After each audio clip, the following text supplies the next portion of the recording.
corrected my steering on this with the Y-Link. I'll show you the kit I used and how I did it. Well, I pulled the pickup in here. It's time I make a correction. When I put this steering on, I had to do this backwards. I had to put my tie rod in the front and drag link in the back. Drag link is supposed to be in the front.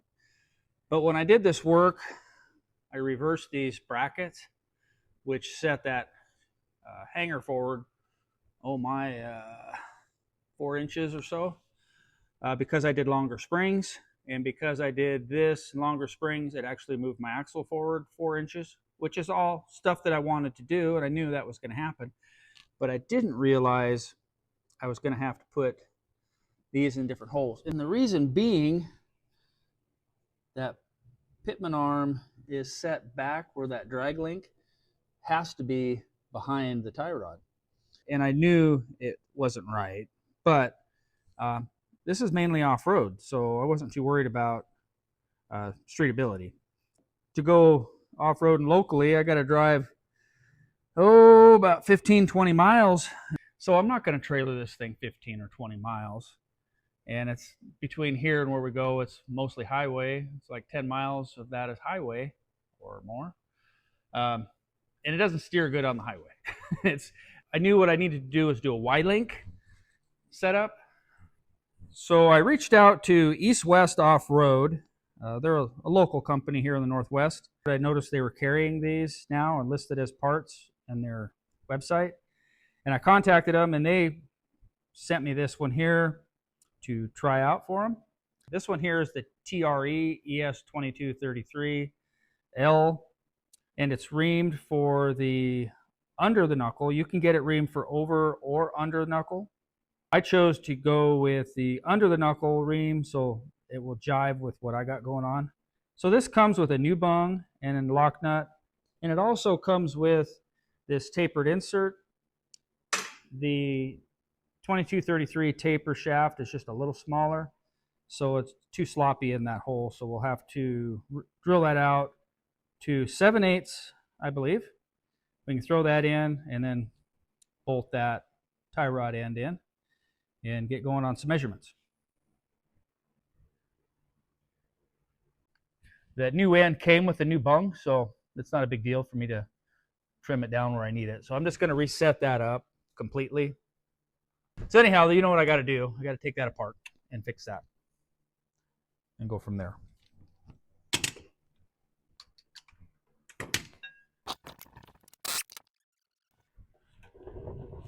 Oh, that I am going to have to shorten up the drag link as well, because it's going to have to be popped right in here, this area. So I got to shorten that up and this.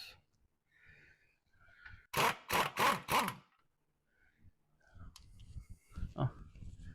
Well, I never got that tight enough to start with. I guess that's okay, right? Huh.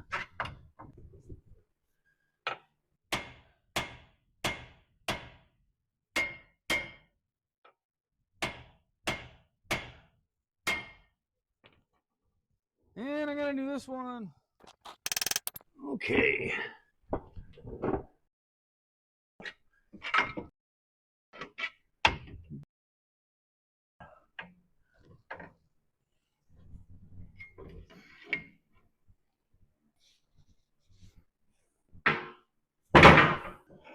I need to knock that off.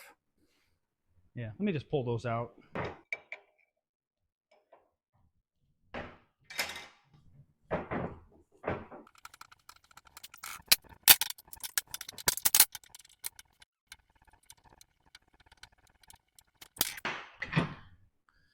And I need to cut that off.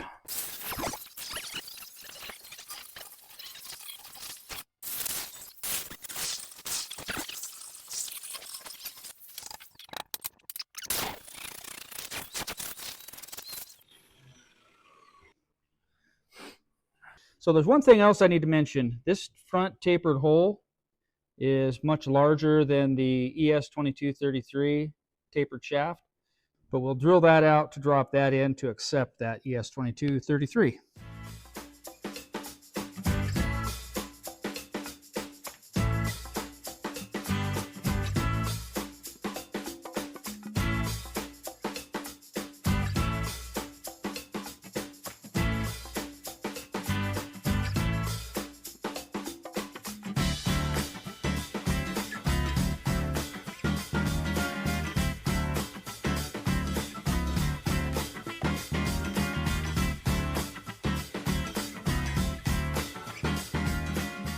I had a hard time drilling through this. It's really hard steel. So that's tapered so that'll crush into that hole nicely. But like I say, I'm going to clean that up a little. Then I can throw that tie rod in and take a measurement. To ensure that I keep my toe where it is supposed to be, I saved my old tie rod in. It was preset, it was in good shape, and so I just dropped that into the old mounts, and now I've got a set toe measurement, so I can drop this in. I don't run these jam nuts clear down here. Sometimes people run them clear down here to the bottom. I like to make sure I do have some toe adjustment in case something gets out of whack. I will be able to adjust this in a little more. I like to go about 1 inch on that. So now I can measure the length of my tie rod, including bungs.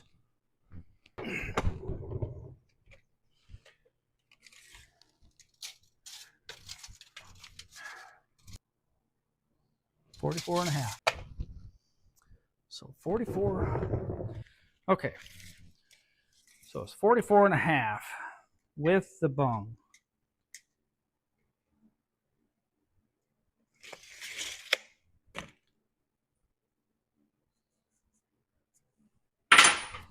Now, doing these tie rod ends like this, because you have adjustment on each end, it doesn't have to be exact. You could be off quarter, you could be off 1 inch if you have it set up right. But I had the lock nuts where I wanted them for that position for adjustment. So 44.5, I think it was actually like 44 and 9/16 or something like that. But I'm just going 44.5, and I can adjust it where I need it. And throw it on the chop saw.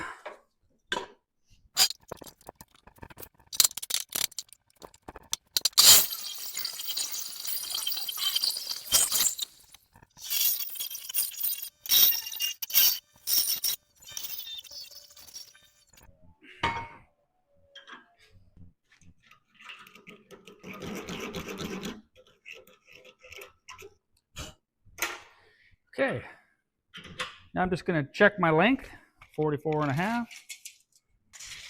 That'll work.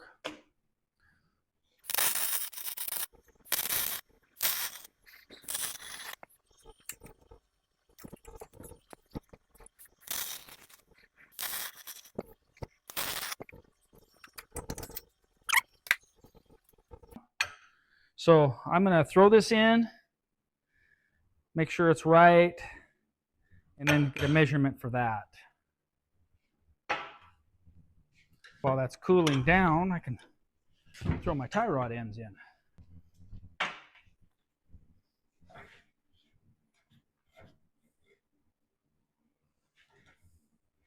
I like to throw a little anti-seize on these threads because sometimes it's years and years and years, if you're lucky, that you'll have to take one of these out.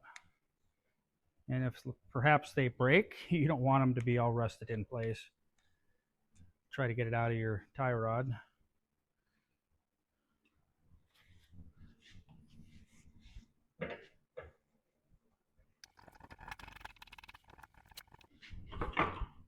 All right, let's go throw this in.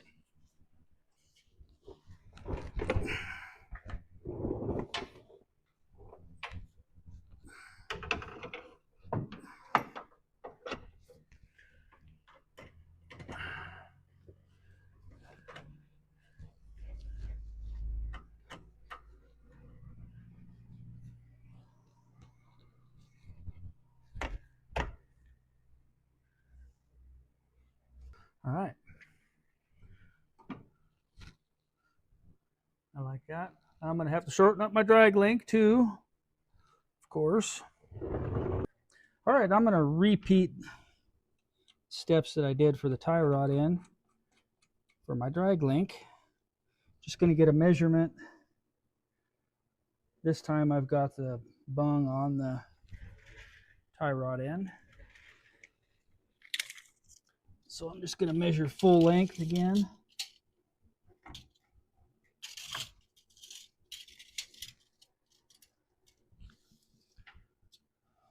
full length from bung to bung, looks like 35.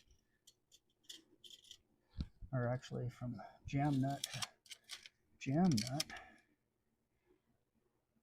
34 3/4. We'll pull this out and cut it down.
Okay, I got it all together.